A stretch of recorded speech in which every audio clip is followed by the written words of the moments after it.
Hi friends, నేను మీ శ్రేభిలాషి JS Babujan. Road ప్రమాదాలు రోజు రోజుకు పెరుగుతూనే ఉన్నాయి, కానీ తగ్గుముఖం పట్టడం లేదు.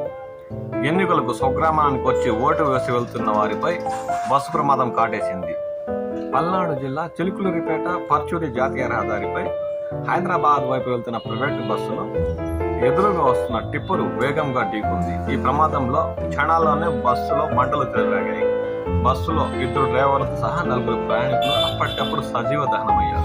మిగతా వారు ఎలాగోలా తప్పించుకుని గాయాలయ్యారు. వారిని చికిత్స నిమిత్తం చిలుకలూరిపేట ప్రభుత్వ వైద్యశాలకు తరలించారు. ఇందులో చాలా మందికి తీవ్ర గాయాలైనట్టు స్థానికులు తెలిపారు.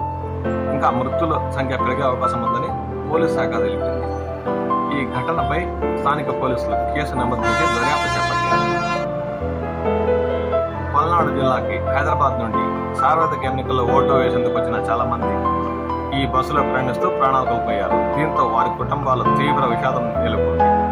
ఈ ఘటనపై పోలీసులు కేసు నమోదు చేసి దర్యాప్తు చేస్తున్నారు.